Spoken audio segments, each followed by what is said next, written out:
Hello data lovers, so welcome back to the SQL Interview Pro series, and today also I am going to solve 4 SQL interview questions. And for last 2 videos I'm pretty sure you guys have watched it and solved all those questions. If not, then check it right now and solve those questions immediately. And the questions which I will be solving today, you can find it on Code Studio platform by Coding Ninja, and these questions are free to access, so completely free for you to practice SQL question. I have provided the link in the video description. Like this video for the better reach, because I will be covering some amazing topics of SQL today. First, try to attempt these questions by your own, put your solution in the comment section, and then watch my solution. So let's start now and solve today's SQL questions. Okay, so this is our first question, and the problem statement is fix the issue.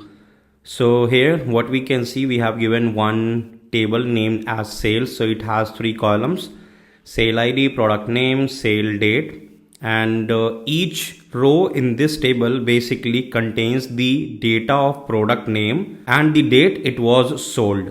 And here we can see sale ID is the primary key. Since table sales was filled manually in the year 2000, so product name may contain leading and or trailing white spaces. Also, they are case insensitive. Alright, so if we look at the table, so as per the problem statement, one entry in this table basically contains the data of the product name and the date on which it was sold, and each entry will be unique in this table because sale ID is the primary key. Write a SQL query to report product name in lowercase without leading or trailing white spaces, because product name is a string type of column. And the second thing, we need to derive sale date in this format, only YYY-MM means the month part. So in this way, what we will be getting, total the number of times the product was sold in this particular month. Return the result table ordered by the product name in ascending order. In case of a tie, means product name were actually equivalent, then order it by sale date in ascending order. So if we look at our final result here and the description, so this is the output which we need to produce, because this part, right, if we look at the sale date, right, so here you can see first of all these 𝗟𝗟 and 𝗟𝗟, it is written here and it is written here as well, but all these 3 values are case insensitive, means different capital small letters are written in it, but all these 3 values should have a generic name, and that is why it is mentioned that product name in the output should be in the lower case.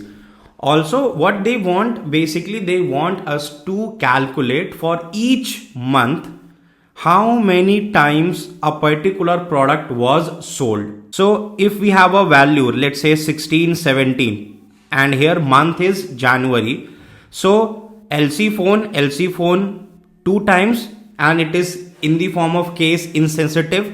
But when we talk about the January month and year 2000, how many times 𝗟𝗟 was sold? Yeah, it was sold 2 times, because 16th of January, 17th of January, and month is same for both of these dates. And similarly for other values like 𝗟𝗟, we can see both were sold on the month of February 19 and 28, and that is why the count for this one is 2. So idea is pretty much simple. We need to use the string related functions and also the grouping. So what would be the logic to solve this one? Obviously in our grouping logic, right, in our grouping logic we will use this product name column, but these values should be converted into the lower case so that everything looks similar while creating the groups. Now this is the important part, sales date, where we need to slice only this component, the year and month. So first we will convert this date column into the string, and after that conversion or the typecasting, we will only slice this substring which starts from first index. So we need to start from first, second, third, fourth, fifth, sixth and seventh.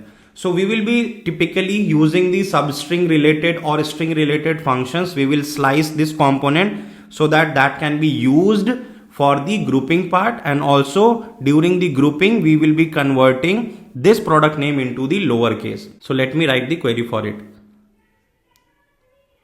So select lower, this is the function we will be using. Also, if we focus on this part, right, these product name can contains leading and trailing white spaces. So we need to trim it, right? We need to trim both of the things, leading or trailing white spaces. So for that one, we will be using this trim function. So inside this one, product name, right? So how we are simply writing it? First, we are just applying the trim function so that leading and trailing spaces can be removed. So trim product name, and on top of that we are applying the lower function. We will name it as product name. So this is the first part. Second part, we need to extract this thing. So first I'm writing the cast function so that we can convert this date to varchar. And how we are applying it? Sale date as varchar length of 10, right? This is the part we have done for the typecasting or the conversion of data type. And after that we will apply this substring function on this string column, right? And what we want to slice, we want to slice this component starting from first index till the 7th. So here we will write first and till 7th index, right? So this is how we have applied our substring function. We will name it as sale date. This is what we want in our final output. And after that, the third thing which we want to derive is the total count. So total count will be the count star as total.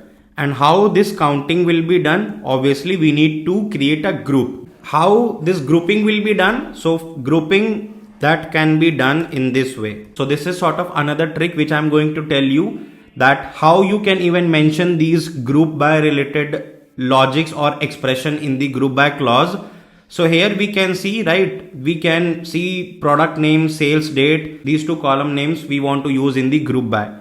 So instead of writing the same expression again and again here in the select clause and repeat it in the group by, we can simply use the sequencing number, right? So if we write 1, 2, so what does it actually means? We are trying to group it on this one, the product name, because when we mention 1, 2, so it actually pick it from the expression or the sequence which we have mentioned in the select clause. So here this is the part, or this expression is at the first position, so that will be used for grouping, and this is at the second position, so that is why I am mentioning 1, 2. So ultimately the grouping will happen on this expression and this expression. And after that, if you remember, we need to order it in this manner, the ascending order of the product name and the sales date. So same kind of thing we can use here, 1, 2, group by and order by. So now let's execute it. So yes, we can see the output which we were supposed to get. We can verify _LC keychain, _LC phone 2, value 1, 1, and the months which we wanted. So idea was pretty simple, nothing complex was there. I know many of you would have got the idea even just after reading the problem statement, that how to solve it. Obviously simple grouping was required, but the simple trickiest part, how to apply these string related function so that we can slice this component year and month and lower the cases of the product name and then apply the grouping. So let's move on to the next question. So this is our second question, number of calls between two persons. So let's read the problem statement. Here we have a table named as calls, two columns, column name, type, from ID, to ID, duration. All three are in the integer. This table does not have a primary key. It may contain duplicates. Duplicates means, let's say I'm talking to someone else, let's say my friend. So in a day, I can talk to same friend multiple times and the duration of the call could be exactly same. Let's say I had a call with him 3 times in a day, and coincidentally all 3 times our duration of call was 2 minutes. So obviously it's a duplicate, or it could be an intentional duplicate as well. So we need to consider it in our problem statement. Another thing, this table contains the duration of a phone call between from ID and to ID, means from person 1 to person 2, and it is also written that from ID and to ID will not be equivalent to each other. I'm not calling to myself, right? So that's the thing here. Write a SQL query to report the number of calls and total call duration between each pair of distinct person. So person 1 comma person 2, where person 1 ID means the ID value of person 1 should always be less than person 2. So this is basically the way of printing the output. Return the result table in any order. So if we look at the input data, so from ID to ID means 1 to 2, this was the duration, 2 comma 1, this was the duration, and here we can see the duplicates, right? 3 from ID 3 to 4, 200 duration, 3 to 4, 200 duration. Now in our output it is mentioned that we want distinct pairs, right? But distinct pair means 1 comma 2, 2 comma 1, right? They should be counted as one pair. We should also count their total duration in one summation, right? It shouldn't be like that 1 comma 2 is different, 2 comma 1 is different. It is just like the entry is different in this table, but this pair will be considered as one. So that's the thing we need to take care. So if we verify our output, so this is how we need to print it. Person 1, person 2, how many times call happened between these two persons. So for 1 comma 2, and so for 1 comma 2 pair, so this is 1 comma 2 pair and this is also 1 comma 2 pair. So that is why the total number of calls happened between them is 2, and duration we can even verify 59 plus 11 is 70. So how we can actually solve it? So first thing is we need to derive something from the raw table so that we can use the same pair value for our grouping logic, right? Because if it is 1 comma 2, 2 comma 1, I cannot consider it as 1 and I will not be able to take the summation of 59 plus 11. So I need to make this 2 comma 1 as 1 comma 2, and after doing that, when I will take a group by, I will be easily able to sum it up, right? 59 plus 11 and other values. So we will derive two columns, person 1, person 2, and let me show you what will be the logic to make it symmetric. Let me write a query for it. Select. So first I will try to derive this person 1. This column I will try to derive, but what will be the value inside it? So here we will be using two functions which are available in MySQL, least and greatest.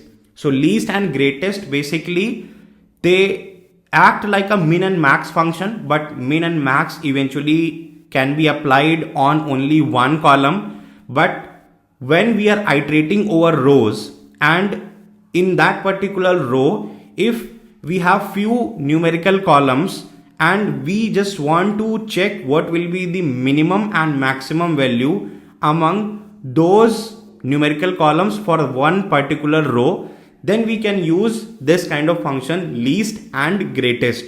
So if we apply the least, that means it will return the minimum. Greatest means it will return the maximum. So in person 1 column, I will always try to compare these two values from ID to ID, and I will always try to take the minimum, because for this rule in the person 1 I will always try to keep that ID which is minimum in value, and in this person 2 I will try to keep that ID which is maximum in value, so that it can look very symmetric. So I will execute this one so that you can even check how this will look like. So first let me write a rough query. So least from ID to ID as person 1, and now here I will take another one which is greatest, and from ID to ID it will be named as person2. And now if I simply execute it, then you will be able to see how this data looks like, right? So alright, this is okay. This is kind of UI bug that we cannot move it this side more. No, let me skip it. I will only keep from ID to ID. Okay. So now you can see how this looks like. So from ID to ID it was 1, 2, 2, 1. Now after applying this thing, right, in person 1 I have 1 and in person 2 I have 2. Now I can simply leverage this thing, these derived columns person 1, person 2, and I can simply create a group on it. And after that I'll take a count of the occurrences and will simply apply the sum function on this column duration to take the sum of the call duration. So let's complete this query. From ID to ID I will skip it, person 1, person 2, and after that I simply want to take the count star as call count sum of duration as total duration.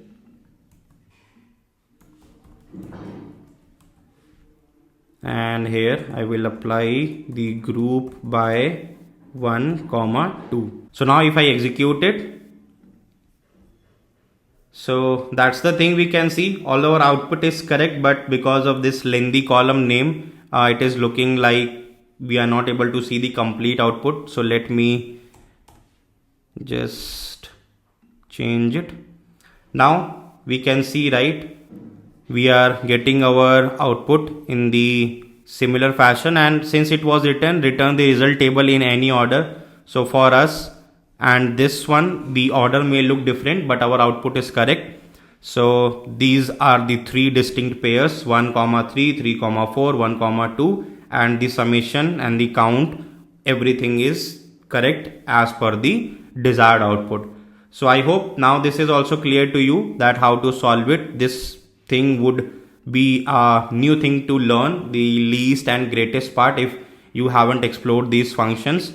And let me know your thought in the comment section whether you find this question interesting or not, because this is a very common kind of question. So multiple times, right, in your interviews you will see different versions of this question, right, where something will be twisted, right, but this kind of pairing will be there, like reverse pairing 1, 2, 2, 1, and they will ask you to count it as a 1. So these kind of logics will keep on coming. So make sure you take a note of these two functions, how to apply it and how to use this logic in order to solve these kind of questions.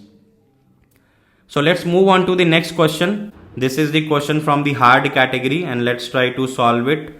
Let's read the problem statement. The problem statement is rising temperature, and here we have given one table named as the weather. It has three columns: ID, record date, temperature. ID is the primary key. This table contains the information about a temperature on a particular day. So what we need to do, write an SQL query to find all date IDs, simply we can say IDs, with higher temperature compared to its previous dates, means yesterday. Return the result table in any order. So here if we look at the input data, we have this date, means 1st of January temperature was 10, 2nd of January temperature was 25. So in output we can see ID is 2, because as per the problem statement, if we compare this temperature, if we compare the temperature on 2nd of January to its previous day, means yesterday, and that was 10, so obviously it is higher. That is why we need to capture it in our final output. Now if we come to this one, right, 3rd of January and 2nd of January, if we compare this thing, obviously temperature is not higher, it has decreased. So this is why it is not in the output. But if we come to this one, 4th of January, so if we compare the temperature of 4th of January with 3rd of January, it is higher. That is why it is also in the output. So based on the input data, it looks like this data will be given and the contiguous values will be given, right? I'm not expecting here that values will be missing. For an example, data of 1st of January and then 2nd, 3rd, 4th, 5th January is missing, and then we are simply getting the 6th of January, because in that way it will not get counted as a yesterday sort of value, right? So that is the thing. And on the similar lines I will write the solutions for it. So here we can easily understand, here we need to compare the previous value, right, with the current value. That's the simple fundamental. And here we can simply use the window function, the lag window function. Lag window function, how it actually works, it simply shifts the values by some n number of steps. That is something which we can define in the lag function. So let me write the query for it, and then you will get the idea how this lag function works and how it will even look like when I will execute that sub query part. So first let me write this thing. So select, let's say only star, right? And here what I'm going to do, I'm going to apply the lag function, lag window function on temperature column. So temp,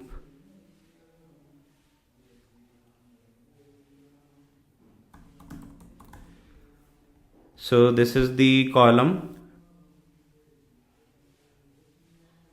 temperature column, and I want to shift it by 1 so that this value can come in front of this one. And we will be using over clause. And here we don't want to do any partitioning. We simply want to keep it in the order of the record date.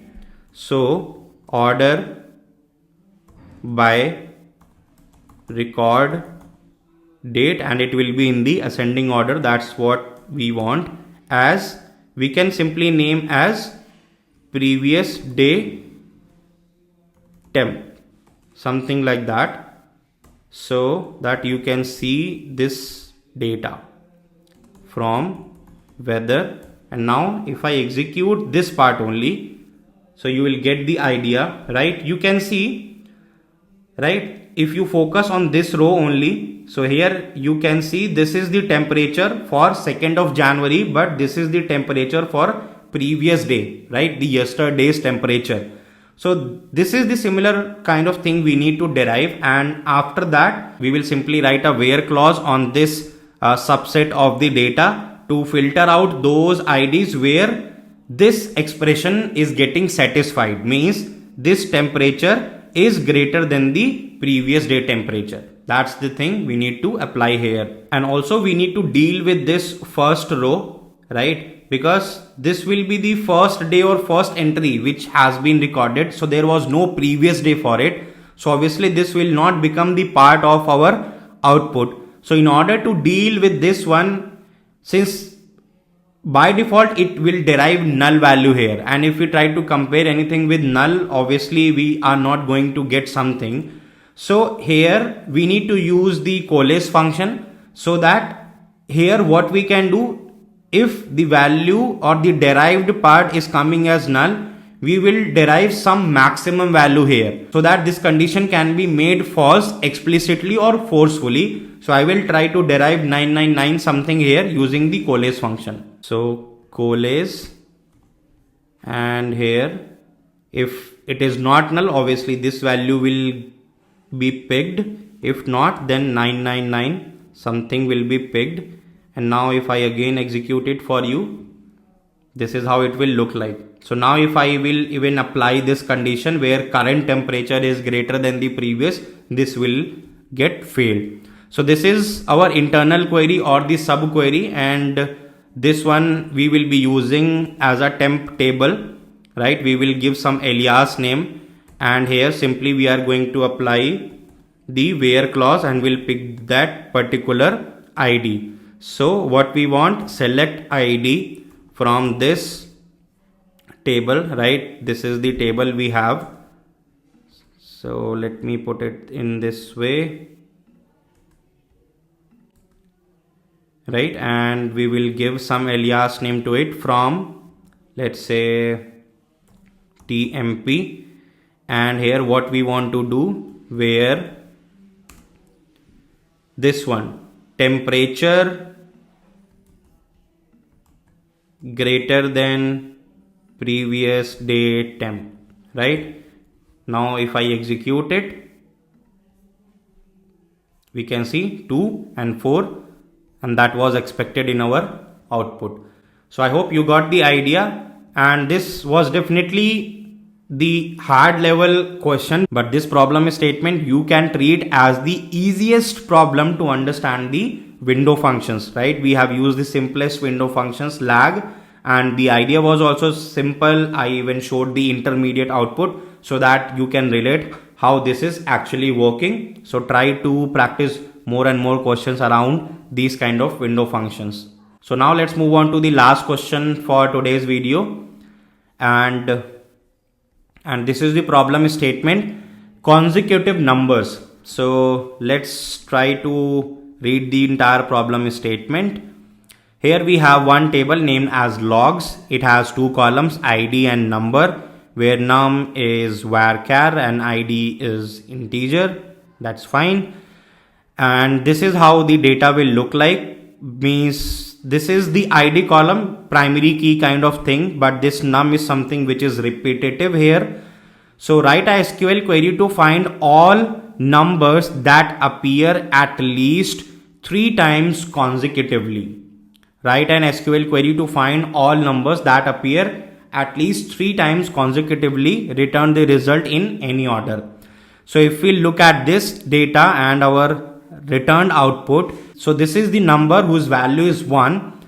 This is the only possible value which has 3 consecutive occurrences. So for this one we can see 1, 1, 1 consecutively 3 times it has repeated. That is why it is the only output in the result table, and rest of the values you can see 2, which is repeated only once here. Then again this number 1 only repeated once. Again here this number 2 got repeated 2 times, this 2, but that is also completely fine here because these are not 3 consecutive occurrences. That is why it is not the part of the output, only this one.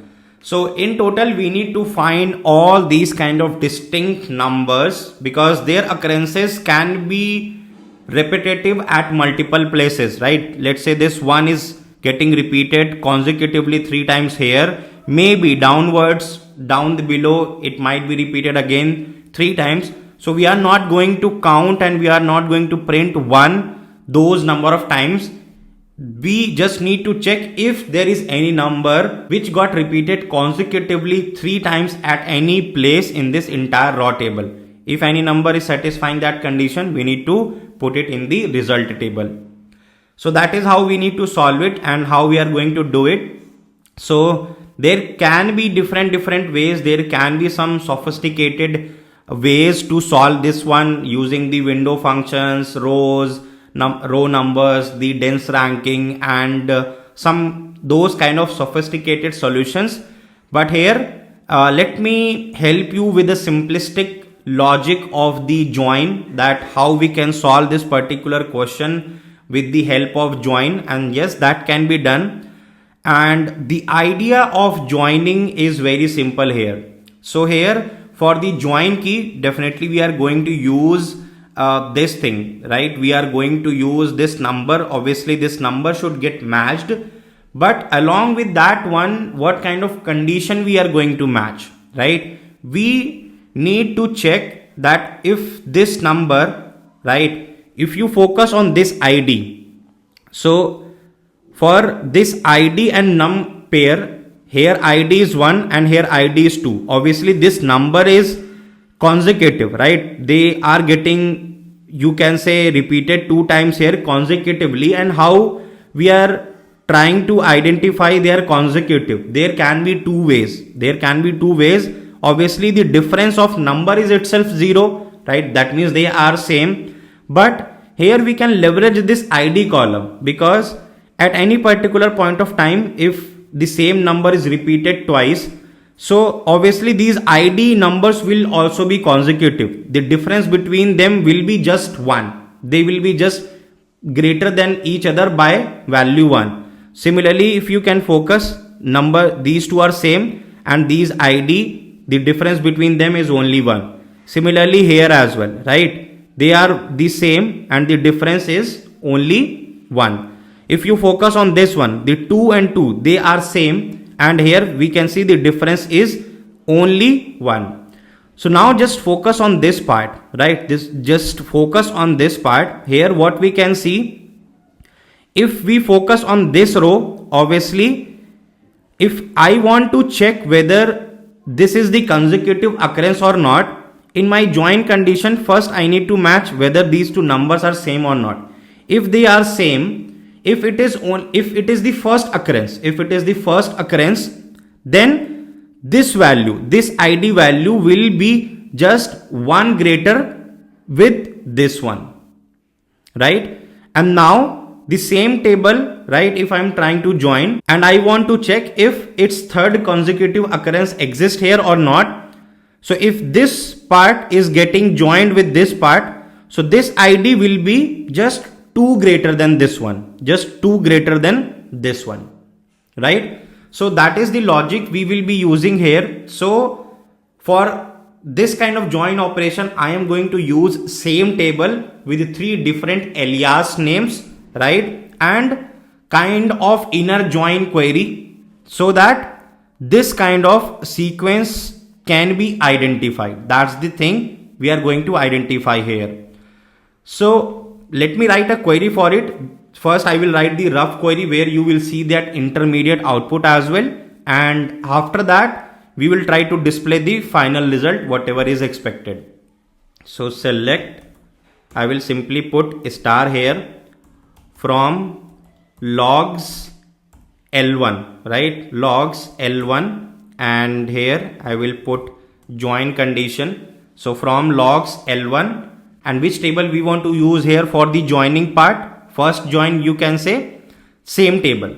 So logs L2, and which condition we want to use? Obviously first we need to check this part. These number should be equivalent to each other. So L1 dot num equals to L2 dot num, and this condition, right? We are joining this table with the same table. So I just want to verify whether these two are consecutive occurrences or not. If they are, that means this ID value will be just 1 greater than this one, right? So here what we will be writing, L2 dot ID should be equivalent to L1 dot ID plus 1, right? So L2 will be my right hand side table. So let's say this is the row from the L2 table, and this one is trying to join with this one. So L2 dot ID, right, should be equivalent to the plus 1 of this ID value, right? So this is the condition here. Now I need to check for the 3 consecutive occurrences, right? So third join should also happen, where I will be checking this ID value should be 2 times more of this ID value, right? If this value is trying to join with this one. So logs L3 on L1 dot num equals to L3 dot num, and L3 dot ID equals to L1 dot ID plus 2, right? Now simply execute it and try to check the output first, right? So just we can see we are only getting this section, right? We are simply getting this section. We can see based on this one, right? This is the only segment, right? If you focus on this area, only this is the segment which is satisfying this condition, which is satisfying this part, right, all these conditions. So this is the kind of join we wanted to create. So once this kind of join is created, you can see all these three consecutive occurrences have become a part of one single row. And right, wherever this kind of condition is getting satisfied means that was the number which was consecutively present 3 times in this raw table. So here you can see, right, first we use this table as L1, same table as L2, same table as L3. So what is happening here? This row is trying to join with this row of the L2 table, right? It got joined, right? We can see 1 comma 1 is present and 2 comma 1 is present because this condition got satisfied. Now similarly this L1, right, is trying to join, or you can see basically that particular row which satisfied only this portion of this condition, only that is going to get joined with the L3 table. And here what we are trying to match this part, right? This condition means this ID is 2 times more of this one. So that means we found the consecutive occurrences of that number. So now doesn't matter how many times it got occurred at different places. Obviously that will also become the part of the final table, and we don't want to put it that many number of times in our result table. That is why we will apply the distinct on this one, distinct L1.id, right? So in that way what will happen, we will simply consecutive nums, right? We will get only one occurrence. So now if I execute it, right, this is what we were expecting in our final output. So if you try to create a different table where you try to put random entries by your own and put other numbers which are consecutive, let's say 3, 4, 5, create more entries by your own, right, in your local system, and then execute this intermediate data, just try to draw it, just try to do a dry run, then this kind of join conditions will get more will give you more clarity to you, right? Maybe in a first attempt this condition will look very complex to you or might be little bit difficult to understand. That is why it's better to draw everything, right? In just take your pen and paper, draw it, create these entries manually and try to write those conditions, right? Just do a dry run and you will get the complete idea how this is getting populated here. So these were the 4 questions which we solved today, 2 from medium category, 2 from hard category. Let me know in the comment section which question did you like the most to solve and which one you find more challenging to solve. For me, honestly, the second and the fourth question, I definitely say they were really good and logical question, brainstorming needed. So let me know your opinion, which question did you like the most. Like this video in the big numbers so that these kind of amazing question can reach to maximum number of data professionals and they can also prepare themselves. And I will see you guys really soon. So stay tuned. Until then, keep exploring data.